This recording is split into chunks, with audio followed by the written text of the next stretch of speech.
पौराणिक मान्यताओं के अनुसार नल और नील, जो भगवान विश्वकर्मा के वानर पुत्र हैं, अपने बचपन से ही काफी शरारती थे।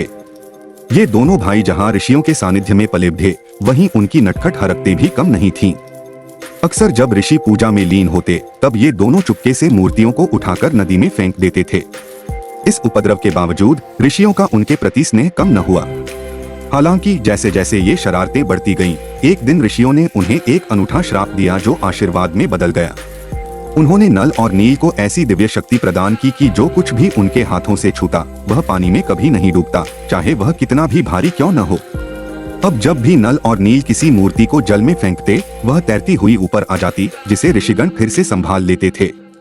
यह उनके द्वारा प्राप्त विशेष श्राप का परिणाम था, जो किसी भी भारी वस्तु को पानी में न डूबने देता था। इसी अद्भुत क्षमता के कारण नल और नील ने आगे चलकर भगवान राम की महत्वपूर्ण सेवा की। यह तथ्य हनुमान जी बखूबी जानते थे। लंका पहुंचने के लिए भगवान श्री राम अपनी वानर सेना के साथ समुद्र किनारे पहुंच गए। वहां उन्होंने समुद्र से लंका तक का मार्ग प्रदान करने की विनम्र प्रार्थना की। हालांकि समुद्र ने उनकी प्रार्थना को अस्वीकार कर दिया, जिससे श्री राम को अपने दिव्य धनुष और बाण का आह्वान करना पड़ा, जिसका उपयोग उन्होंने समुद्र को सुखाने की धमकी देने के लिए किया। इस शक्तिशाली प्रदर्शन को देखकर समुद्र ने भयभीत होकर भगवान श्री राम के समक्ष आत्मसमर्पण कर दिया।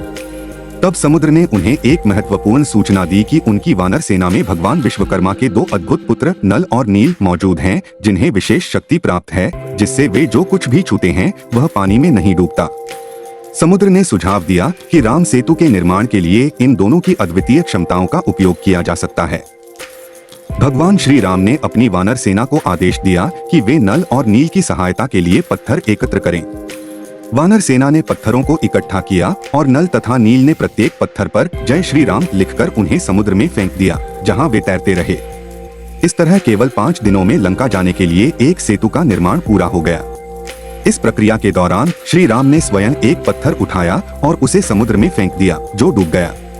इस घटना को देखकर श्री राम आश्चर्यचकित हुए। तब हनुमान जी ने उन्हें बताया कि पत्थर पर उनका नाम नहीं लिखा गया था, इसलिए वह डूब गया। हनुमान जी ने कहा, प्रभु, आपसे भी बड़ा आपका नाम है।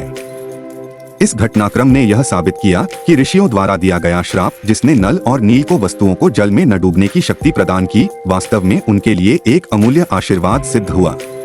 इस दिव्य शक्ति की मदद से उन्होंने राम सेतु का निर्माण किया, जो 48 किलोमीटर लंबा एक महान पुल है, जो आज भी उनकी अद्वितीय योगदान को दर्शाता है।